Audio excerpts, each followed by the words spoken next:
Muito bem, que privilégio estar aqui com você para partilhar de um assunto da mais alta importância, que é o poder através da oração. Esse é um assunto debatido ao longo da história da igreja. Algumas pessoas pensam que a oração não muda nada, não muda pessoas, não muda circunstâncias. E hoje eu gostaria de tratar desta matéria afirmando para você que a oração nas mãos de Deus sim muda pessoas e circunstâncias. Eu não creio que a oração tenha poder em si mesma. A oração não é poderosa. Poderoso é aquele que atende às orações. Poderoso é Deus que responde às orações. A oração é para gente fraca, como você e eu. Não oramos porque somos fortes, oramos porque somos fracos. A oração conecta a fraqueza humana à onipotência divina. A oração conecta o altar da terra com o trono do céu. Ao longo da história, os homens e mulheres de Deus oraram e creram no poder através da oração. Quando as orações sobem do altar da terra ao trono do céu, como incenso diante de Deus, Deus derrama este incenso sobre a terra e fatos grandiosos e extraordinários ocorrem em virtude das orações dos santos. Deus é soberano e Ele não precisa de você nem de mim para agir. Porém, Ele, sendo soberano, escolheu agir por intermédio da oração.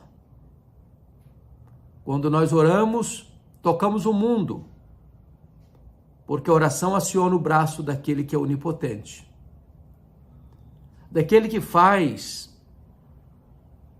e ninguém pode impedir a sua mão de fazê-lo. Deus responde a oração e é por isso que Tiago, capítulo 5, nos informa que muito pode, por sua eficácia, a súplica do justo. A Bíblia diz que Abraão foi um homem de oração e ele intercedeu por Ló e sua família. E quando Deus estava destruindo Sodoma e Gomorra, Deus lembrou-se de Abraão e poupou Ló e suas filhas. A Bíblia diz que Isaac foi um homem de oração e ele orou 20 anos para Deus curar Rebeca da esterilidade e Deus ouviu sua oração. A Bíblia nos informa que Jacó foi um homem de oração. E no Val de Jaboque, lutando com Deus, o Senhor ali muda a sua história, a sua vida, o seu nome. E ele então, sendo pai das 12 tribos de Israel, vai ser um homem que marcará a história da humanidade. Moisés foi um homem de oração e Deus poupou a nação de Israel em virtude da intercessão de Moisés. Ele foi o grande libertador, o grande legislador e o grande intercessor. A Bíblia diz que Josué foi um homem de oração. E Deus fez o sol parar numa batalha em resposta à oração de Josué. Um homem guerreiro, valente, destemido, mas um homem que acreditava no poder através da oração. Aqueles que vieram na esteira destes foram homens de oração. Podemos mencionar aqui a história de Samuel, ele que foi filho de uma mulher, Ana, que era uma mulher de oração. Ela era estéril e ela orava e chorava diante de Deus e Deus ouviu a sua voz e ela concebeu. E foi mãe daquele que nós conhecemos como o maior profeta, sacerdote e juiz desse período, um homem que chegou a dizer para o povo de Israel: longe de mim pecar contra Deus, deixando de orar por vós. Ele foi um homem de oração. Ele colocou a causa de Israel tantas vezes na presença de Deus. Davi, o rei ungido por Samuel, foi um homem de oração, que enfrentou grandes lutas, grandes batalhas, contra um urso, contra um leão, contra o gigante Golias, contra exércitos filisteus, contra Saul, seu sogro. E em todas essas pelejas e em todas essas refregas, Deus lhe deu vitória em resposta à oração. Você vai encontrar homens de Deus que se dedicaram à oração. Por exemplo, você encontra o profeta Elias. Elias orou com instância para não chover e não choveu, trazendo o juízo de Deus sobre a nação apóstata. Elias orou e o azeite da botija da viúva de Sarepta não acabou e nem a farinha na sua panela. Ele orou e o filho único daquela viúva ressuscitou. Ele orou e fogo caiu do céu e a nação gritou: só o Senhor é Deus, só o Senhor é Deus, só o Senhor é Deus. Elias orou e as torrentes abundantes caíram sobre a terra, torrentes restauradoras. Ele foi um homem de oração, um homem semelhante a nós, mas que acreditava fortemente que Deus mudava e muda e mudará as circunstâncias em resposta às orações do seu povo. Eliseu, seu sucessor, foi um homem de oração. Quantas maravilhas Deus fez pelo seu ministério em resposta à oração. Um homem que experimentou muitos milagres da providência de Deus em resposta à oração. Deus responde à oração. Você vai encontrar o rei Josafá, entrincheirado por uma confederação, uma união de inimigos, uma conspiração para cercar Jerusalém e tomá-la à força da espada. E diz a Bíblia que Josafá teve medo e pôs-se a buscar ao Senhor e decretou um jejum em todo o Judá. E então Deus respondeu a eles, dizendo que aquela peleja não era deles, que eles, em vez de ficarem desesperados, deviam formar um coral e cantar à frente do exército. E tendo eles começado a cantar louvores a Deus em altas vozes, pôs o Senhor emboscada contra os filhos de Amon e de Moabe e eles foram desbaratados. Por meio da oração, através da oração, Deus desbarata exércitos. Por meio e através da oração, Deus cura os enfermos, Deus liberta os cativos, Deus triunfa na batalha. Diz a Bíblia que quando Moisés tinha os seus braços estendidos na batalha contra os seus inimigos, Israel prevalecia na batalha. Deus responde, Deus age, Deus intervém, Deus muda o placar do jogo, Deus vira a mesa da história. Deus faz reviravoltas extraordinárias em circunstâncias em resposta à oração. A Bíblia fala do rei Ezequias. Foi no seu governo que as 10 tribos do norte caíram sob o poder da Síria. E este mesmo exército expansionista, guerreiro, truculento e sanguinário, cercou Jerusalém. E Ezequias é conclamado a se render e desafiado, dizendo: nenhum Deus pode livrar você das minhas mãos. E o rei Ezequias consulta o Senhor por intermédio do profeta Isaías. E Deus fortaleceu o rei, dizendo que aquela batalha seria uma batalha vitoriosa para Ezequias, porque não era necessário sequer acionar qualquer arma. E Deus então escala um único anjo que mata 185 mil soldados assírios ao redor de Jerusalém. Deus responde a oração. Deus intervém por meio da oração. Tudo quanto Deus pode fazer, Deus faz em resposta à oração. Nada é impossível para Deus. Aliás, Ele pode fazer infinitamente mais do que tudo quanto pedimos ou pensamos, conforme o seu poder que opera em nós. Então você vê ao longo do Antigo Testamento, Deus respondendo às orações do seu povo. Deus alterando situações. Por exemplo, no livro de Esther, no reinado de Assuero, Xerxes I, quando o povo de Israel, o povo judeu, estava exilado na Pérsia, que tinha ganhado e conquistado a Babilônia. Por influência de Amã, um agagita, descendente dos amalequitas, odiando o povo judeu, induziu o rei Assuero a assinar um decreto para exterminar o povo judeu de todas as 127 províncias do Império Persa.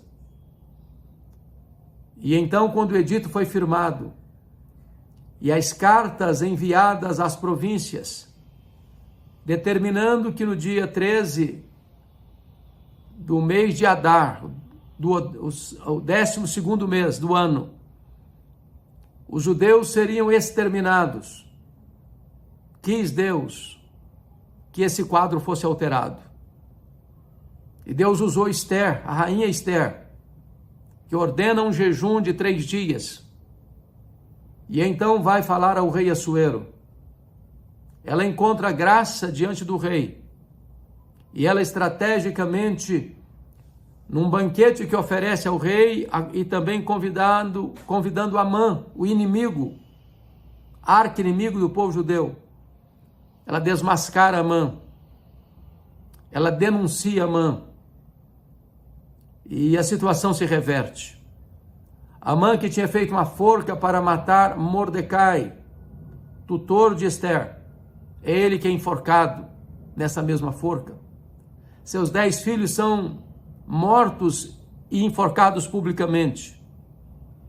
Os bens da casa de Amã passam às mãos de Esther e ela nomeia Mordecai como administrador dessas riquezas.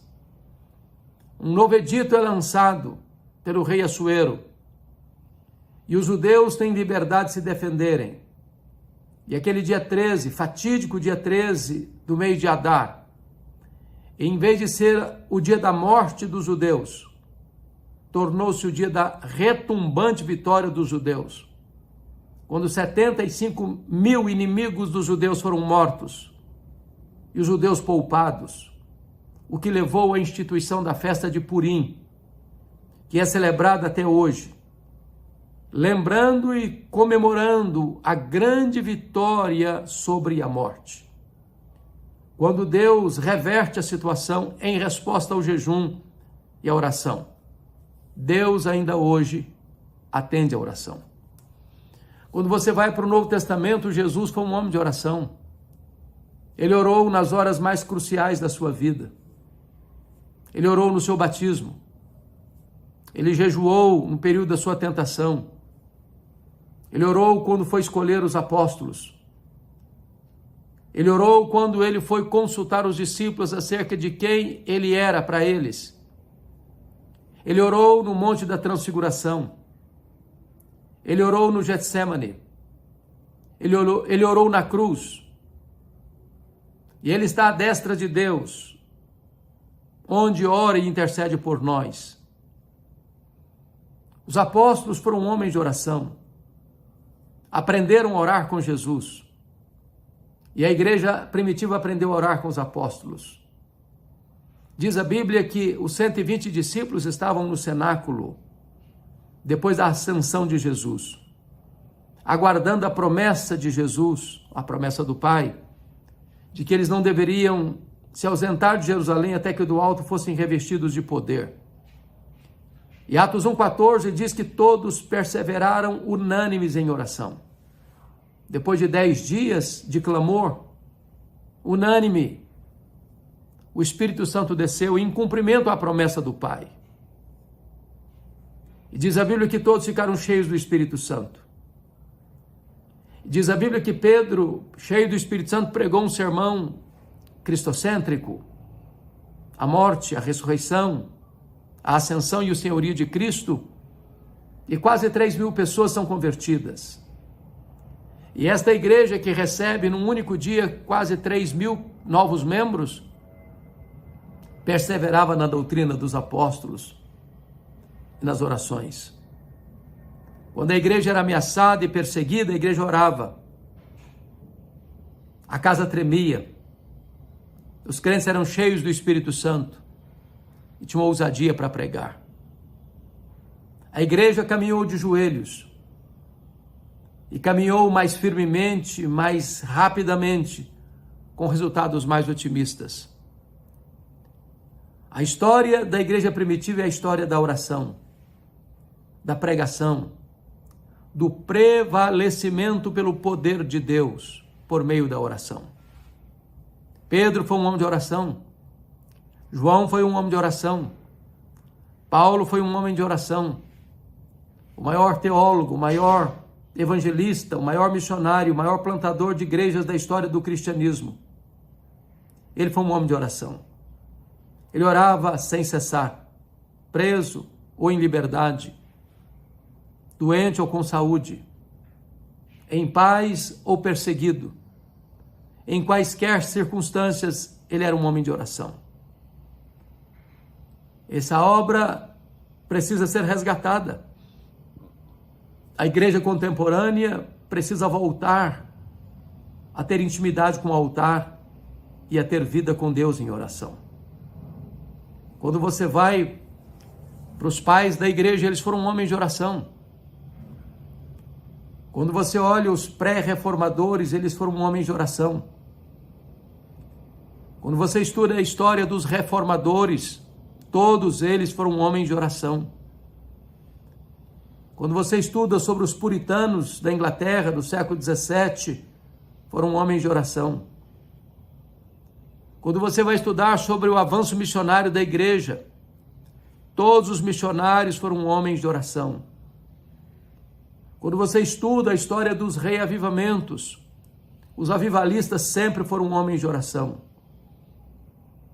As igrejas que mais crescem ou cresceram no mundo foram igrejas que deram importância e primazia à vida de oração. Deus é o Deus que honra aqueles que buscam a sua face. Porque o poder do Espírito Santo não se aprende na academia, nem mesmo através de boas e importantes leituras. O poder se recebe através da oração. É quando a igreja ora, é que ela tem poder. Sem a virtude do Espírito Santo, a palavra de Deus não será verdade na nossa boca. Não é tanto a nossa eloquência, não é tanto o nosso conhecimento ou as nossas estratégias. É o poder através da oração. E eu quero aqui conclamar você para engajar-se na vida de oração. Orando a tempo e a fora de tempo, em todo o tempo. Orar sem cessar, diz o apóstolo Paulo. Orar sem esmorecer. Foi isso que Jesus fez. Foi isso que ele nos ensinou. A história do avanço missionário da igreja é a história do avanço da intercessão, daqueles que se colocaram na brecha e clamaram aos céus, para que ele mesmo abrisse a porta da evangelização, para que ele mesmo abrisse o coração para a fé. E a igreja, assim, prevalece e marcha de joelhos vitoriosamente. Deus cura o enfermo em resposta à oração. Deus liberta o cativo em resposta à oração. Deus converte o pecador em resposta à oração. Deus faz milagres extraordinários em resposta à oração. Quando o povo de Deus ora, o braço de Deus é acionado. Quando o homem trabalha. Mas quando o homem ora, Deus trabalha. Por meio da oração, Deus apaga a chama do fogo. Deus fecha a boca de leões. Por meio da oração, Deus abre o mar. Deus faz brotar água da rocha. Deus faz milagres extraordinários. Talvez hoje você precisa reavivar a chama do altar da oração no seu coração. A chama não pode apagar. E quando a igreja ora, ela se santifica. Quando a igreja ora, ela tem discernimento. Quando a igreja ora, ela vê os milagres de Deus acontecendo. Quando a igreja ora, ela é revestida de poder. Quando a igreja ora, os corações se rendem. Quando a igreja ora, a glória de Deus se manifesta. Conclamo você a entrar na brecha da oração, a orar e a esperar a resposta da oração, e a ver que Deus ainda hoje responde a oração, mudando pessoas, mudando circunstâncias, mudando acontecimentos, em resposta à oração da sua igreja. Como é que está o fogo no altar do seu coração? Como é que você se classifica? Você é um homem, uma mulher de oração? Você tem colocado a sua vida, a sua causa diante de Deus? É tempo de nós orarmos.